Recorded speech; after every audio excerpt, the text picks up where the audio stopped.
Well, it's happened. I said that a flat earther would never touch this video, and lo and behold, one has. The trouble is, it's an absolute shambles. Sit tight and I'll explain all.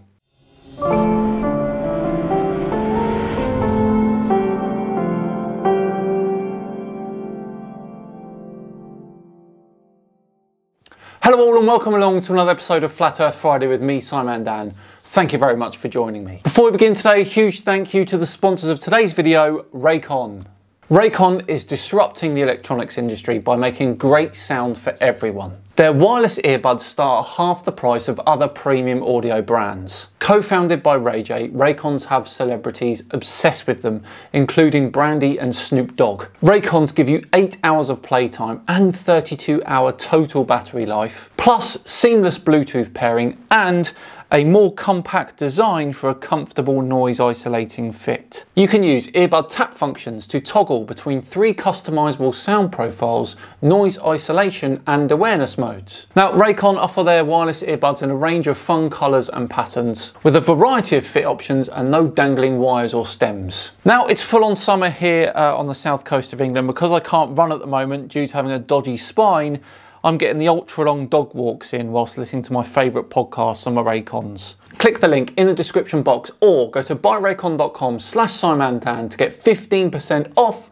your first purchase of Raycons. Right, back to today's video, which as I said at the start, is a flat earther taking on a video that I never thought they would. Let me explain. 3 weeks ago, I posted this video, whereby I challenged Level Earth Observer, or any other flat earther for that matter, to sit down and watch the excellent 50-minute ISS tour video and try and debunk it. Now, Pete MK took us through this video and told us all the things he thinks Level Earth Observer would say in trying to debunk it. Well, Level Earth Observer responded to that, but he had a slight issue with what I was calling him. Now, he said he wasn't a flat earther, but a demonstrable realist, and he wanted a correction video from me before he took on the ISS video. So that's what I did. Okay, so first off I want to apologise to Level Earth Observer for labelling him a flat earther. He is not a flat earther, he is a demonstrable realist.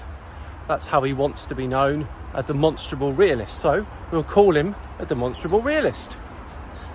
So apologies there, Level Earth Observer. But unfortunately, I got that correction wrong. And apparently, according to Level Earth Observer, I omitted some facts.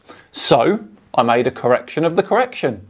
So instead of commenting on the correction video, instead of commenting on any other of my videos, he commented underneath that comment that I made on his channel. And would you believe it, the correction needs a correction. So, looks like we're going to have to do that.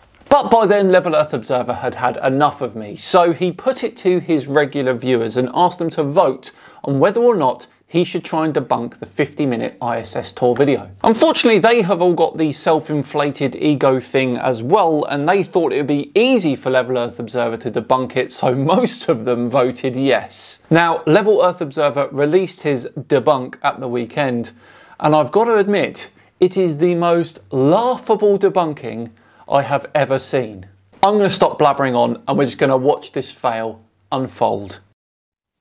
So I was challenged to debunk the undebunkable 50-minute ISS tour. Is it undebunkable? Nah, of course it isn't. It's just the usual tosh. Those of you playing Level Earth Observer bingo right now have got a nice easy start there with tosh. We're also looking for pantomime, demonstrable, charade, Lego and laughable. Bear with me. Now first of all, this undebunkable 50-minute tour was cited as having no cuts whatsoever originally.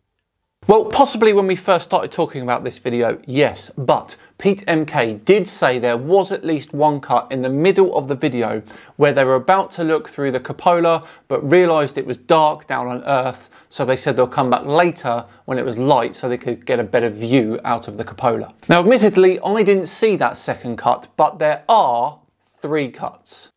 But when you look at it, it's got several obvious cuts, at the very least. The first one at about the 28-minute mark, which I'm going to highlight here. Matey boy can see they're not ready for the next bit of stage work. Alright. And we're going to have a cut.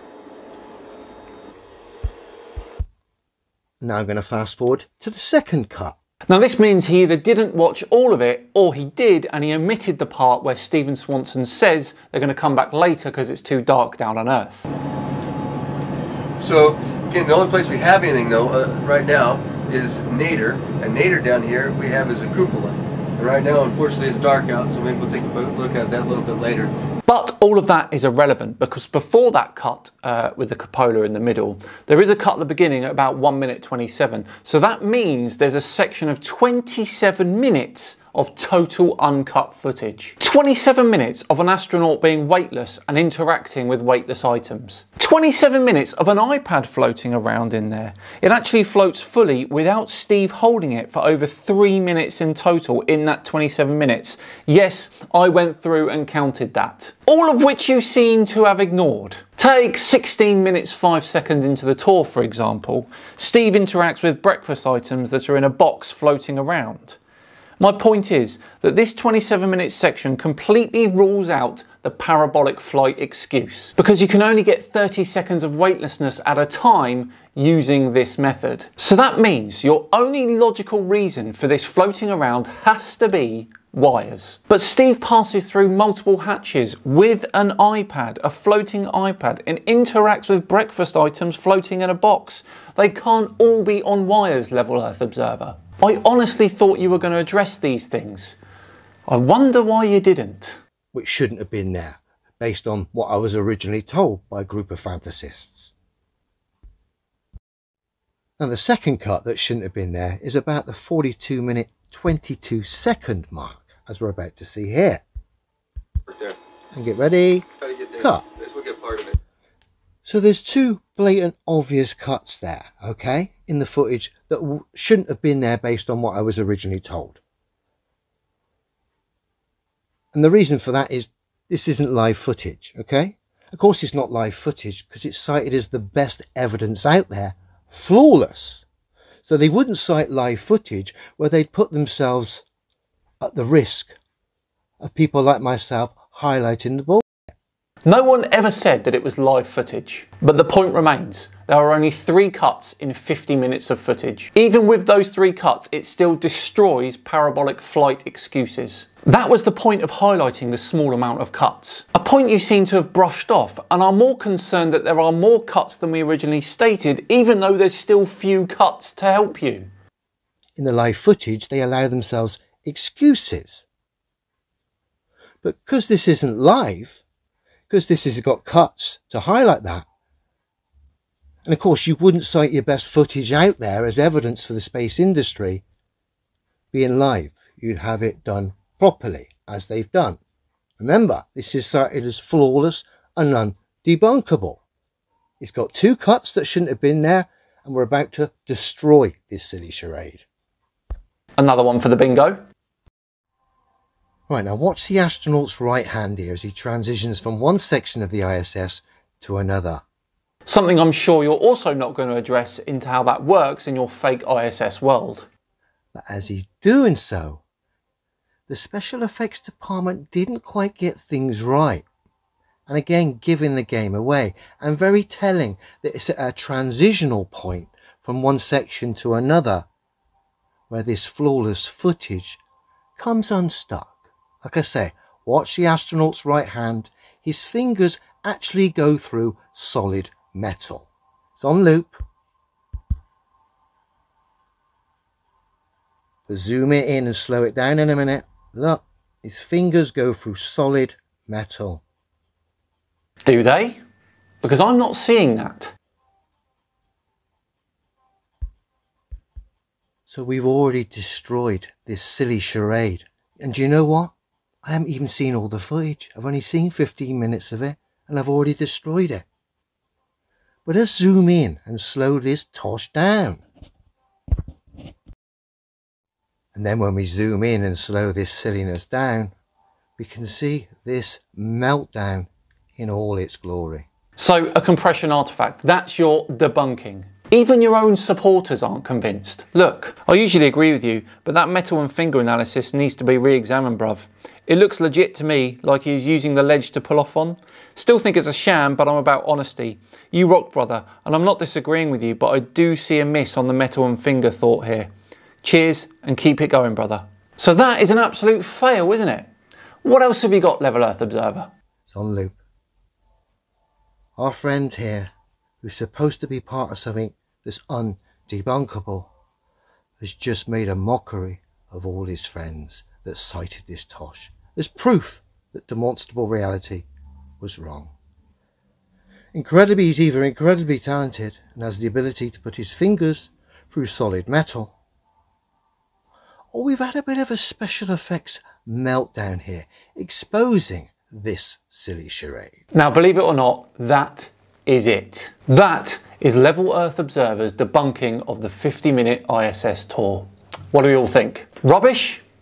Who are we kidding? It's the weakest video he has ever produced, and that is saying something. Too scared to reference a weightless astronaut floating around for 50 minutes. Too scared to reference the floating iPad. Too scared to reference any of the floating items around the International Space Station and why they're doing it. Way too scared to actually reference the section where they look through the cupola down to the Earth below. Too scared to reference any of it, other than the fact that there are 1 or 2 extra cuts that we didn't talk about, and some sort of rubbishy compression artifact with some fingers and metal. We do not consider this debunked. In fact, it only reinforces the fact that it's undebunkable. Now, unless you're going to do any of the things I've talked about there, then this is a fail, Level Earth Observer. This was nothing more than an exercise in saving face. You painted yourself into a corner which forced you to make a video about it. And then you released this to appease your fans and they don't even buy it. What a fail. Don't worry everyone, I'll be making a final video with a final challenge for Level Earth Observer. This time timestamping the exact spots in where I want an explanation. No doubt we'll have crickets. Well, there we go. What a massive disappointment that was, everyone, hey? But for now, we're all done and dusted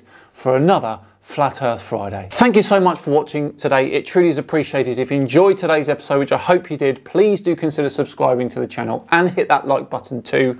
All of it is very helpful. Just enough time to once again thank Raycon for sponsoring today. Remember, visit buyraycon.com/SimanDan to get 15% off your first purchase of Raycons. I've been Simon Dan. Have yourselves a great weekend, and I'll see you on Tuesday for the second volume of the Silly Science Beliefs.